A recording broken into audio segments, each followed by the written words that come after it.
Hey, welcome back to another episode of Camping Camera. Today's an awfully big day for the channel, and it's about to be a big day for one of you.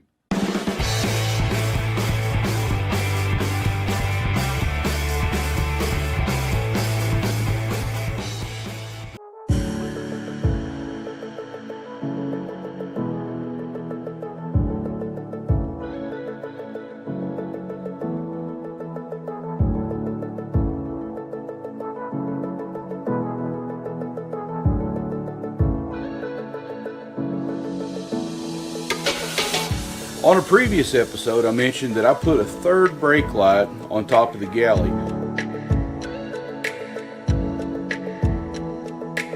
Build a teardrop camper, they said. It'll be fun, they said. Yeah.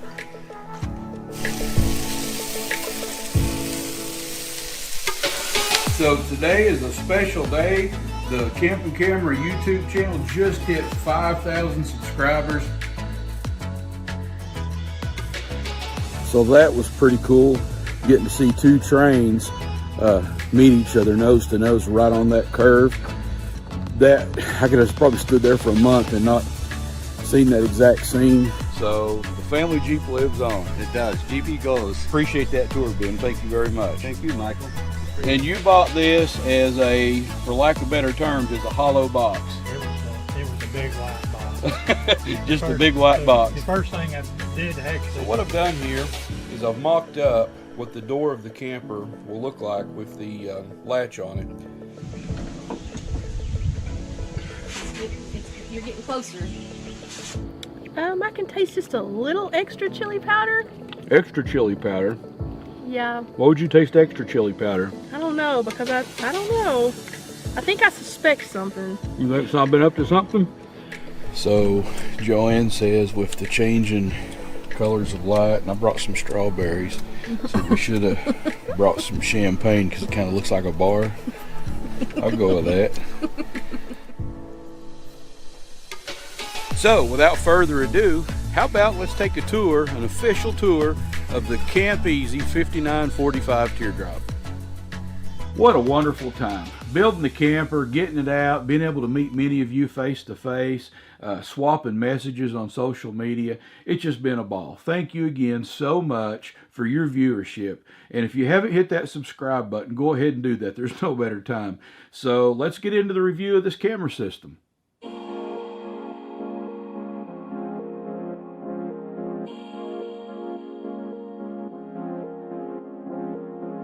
So the exterior packaging looks pretty good. Got a user manual in here, got a card of camera specifications, and here, believe it or not, is the monitor. This looks like a rear view mirror.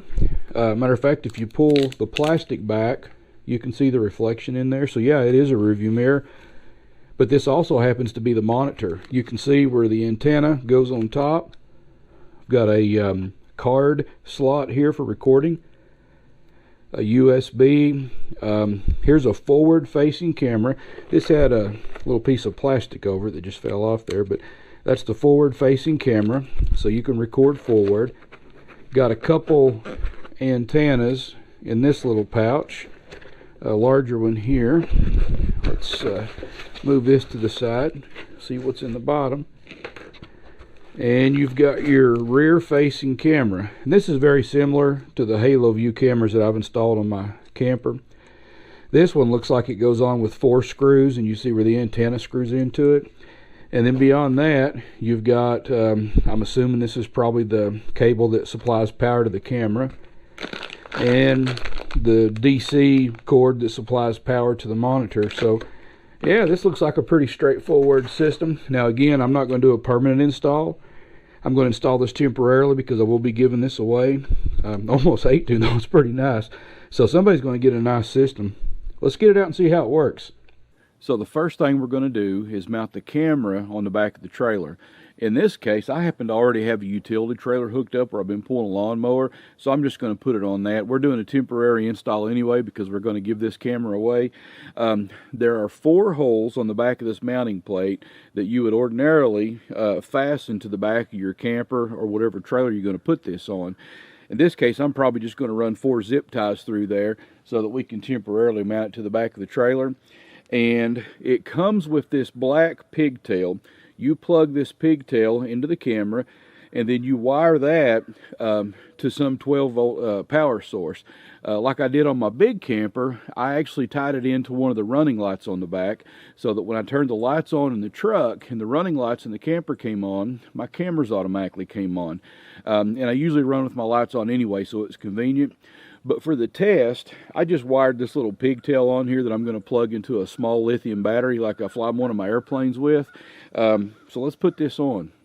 Again, this is a temporary install, so I'm just going to run zip ties around the gate on this trailer and tie them off on the screw holes on the back of the camera. I know this isn't pretty, but this is temporary. So there's the first one.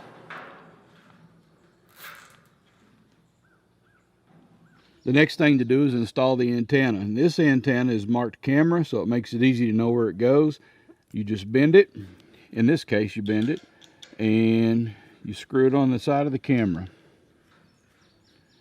Let's tuck these little cables in out of the way here so they won't be in the view of the camera when we're going down the road.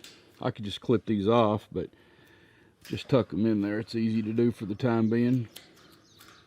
And to keep the cord from flopping around, I'm just going to put it on the inside of the gate, and I'll plug the battery in on the inside. Now let's plug the battery in.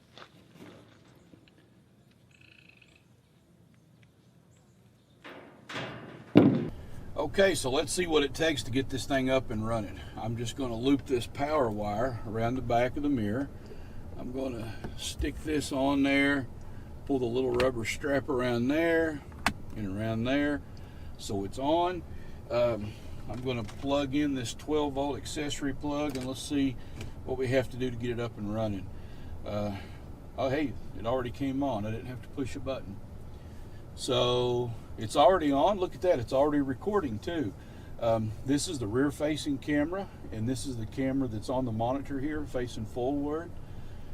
It's got a time and date stamp on there, so you can record when an event took place. Let's say you're in an automobile accident and you know it was either forward or backwards. You could record that and when it happened. So this is pretty cool. It says it's recorded in full HD. Oop, I just touched it. What happened here? Looks like it switched to rear view mode. Touched it again and went to split. Yeah, and there's forward. Well, that's cool. So you can switch back and forth just by touching the mirror. So that's a nice feature. Let me turn it back off. Just unplug it. And when I do that, it goes back into regular mirror mode. So if I don't want to use this, if I just want to have a regular mirror for whatever reason, it works like that too. Let me plug it back in.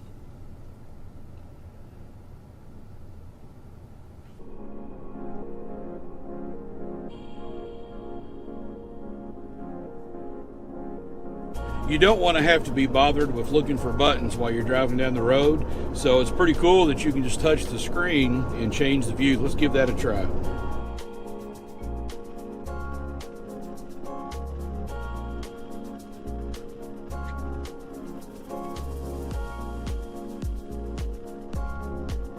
So that couldn't have been easier. All I did was touch the monitor on the camera that I wanted to make full screen, and it went full screen. And when I tapped it again, it went back to split. So yeah, that's pretty user friendly for driving down the road.